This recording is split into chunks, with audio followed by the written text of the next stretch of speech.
All right, I am told one of the victims of 1984, Atma Singh, is joining us. Atma Singh जी, आपको नमस्कार। आज का जो ये डेवलपमेंट है, दिल्ली की एक कोर्ट ने कहा है कि जगदीश टाइटलर के खिलाफ बहुत एविडेंस है और जो चार्जशीट फाइल की सीबीआई ने उसका कॉग्निसेंस लिया है। एक प्रक्रिया है, बहुत सालों से चल रही है, पर आपको अब थोड़ी आशा दिखती है कि कुछ काम होगा, आगे बात बढ़ेगी और सजा होगी?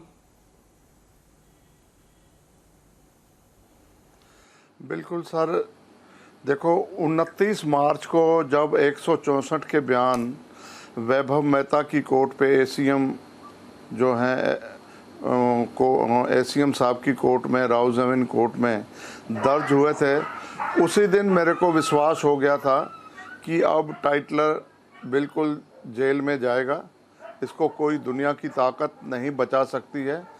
3-4 गवाहों के 164 के बयान हुए हैं और उन्होंने सभी ने टाइटलर का नाम लिया है और उसमें 3 आदमियों का कत्ल किया गया था बेरहमी के साथ। बादल सिंह का कत्ल किया गया, गुरचरण सिंह चन्नी का कत्ल किया गया और ठाकुर सिंह का कत्ल किया गया। इन तीनों को छत से मार के नीचे फेंका गया, उसके टुकड़े टुकड़े करके और उसको जो रेडी में डालकर गुरुद्वारे में डाल दिया और उसको जो है उनको जला दिया गया।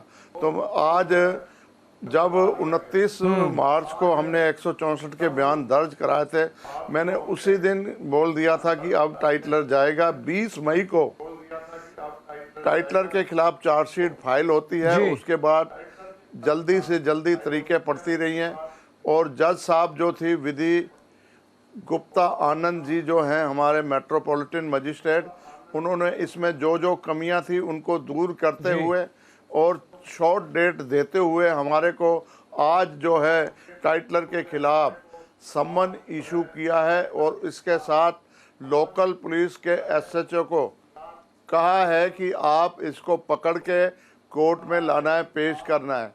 अब देखते हैं 5 अगस्त को क्या होगा। टाइटलर पुलिस के हाथ आएगा नहीं आएगा, ये उस टाइम देखने वाली बात है।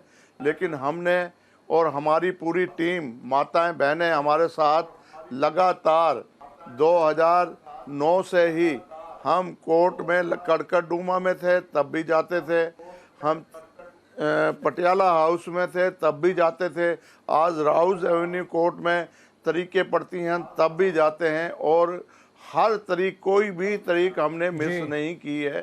बहुत सारे लोग इसमें आए चले गए लेकिन फिर दोबारा आ गए, लेकिन मैं उस चक्कर में नहीं पड़ूंगा क्योंकि बहुत सारे लोग मेरे को कहते थे कि ये पागल है, टाइटलर के खिलाफ कोई सबूत नहीं है, कोई सज़ा नहीं होगी।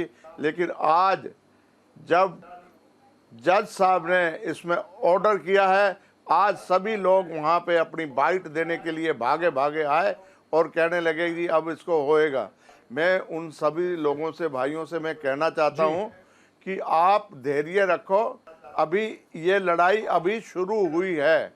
अभी टाइटलर जो है कोर्ट के अंदर अपनी अग्रिम जमानत कराने के लिए जाएगा और अग्रिम जमानत रोकने के लिए दिल्ली सिख गुरुद्वारा प्रबंधक कमेटी पूरी ढाल के तड़े खड़ी है पीड़ितों के साथ, और पीड़ितों के साथ वो खड़ी है। और जो हमारे को वकील, सबसे बड़ा से बड़ा वकील चाहिए, वो हम उसमें कोर्ट में खड़ा करना चाहेंगे।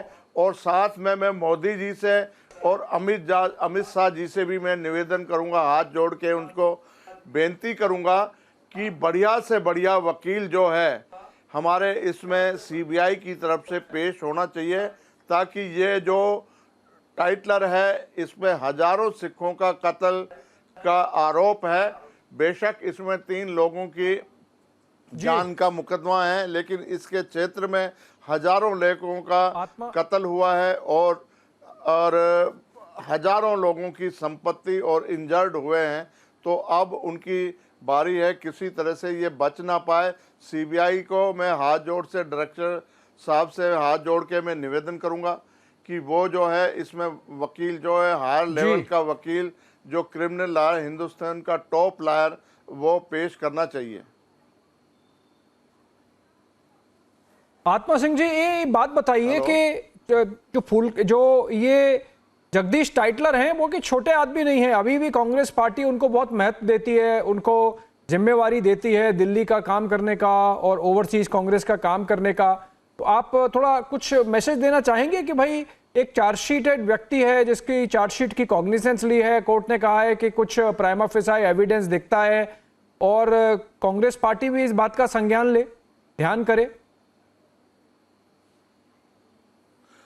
देखो, राजीव गांधी के साथ मिलके ये षड्यंत्र रचा गया था।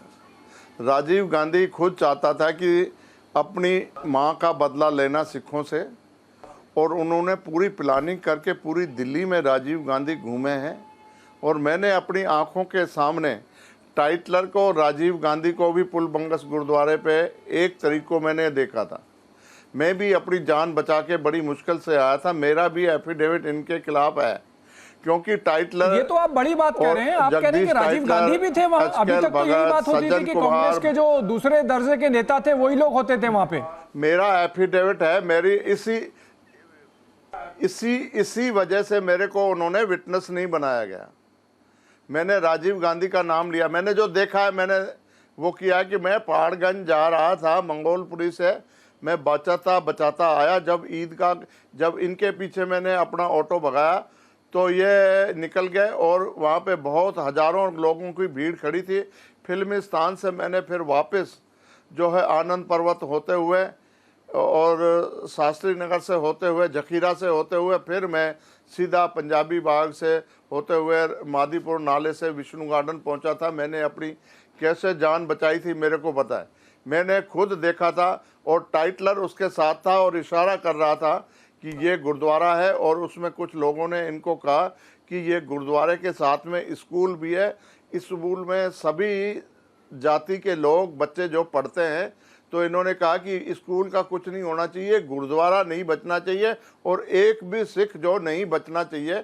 ये खुद बोला था टाइटलर ने, मैंने सुना था। लेकिन मैंने एफिडेविट दिया, मैंने राजीव गांधी का नाम लिया, तो मेरे को इन्होंने विटनेस बनाने से मना कर दिया।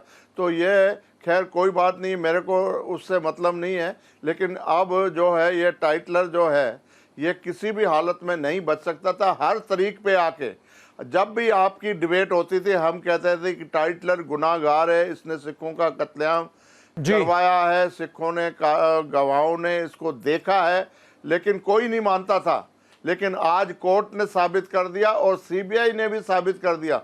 सीबीआई के सारे अधिकारियों का मैं धन्यवाद करना चाहूंगा जिन्होंने इसके ऊपर ये फाइनल जो है चार्जशीट फाइल की है और जिसमें टाइटलर को मुजरिम बनाया गया है। और अमित शाह जी का और मोदी जी का मैं तहे दिल से धन्यवाद करना चाहूंगा जिन्होंने ये संज्ञान लेते हुए, आत्मा सिंह जी उनके कार्यकाल में हुआ है। हमारे साथ HS फूलका साहब भी जुड़ रहे हैं।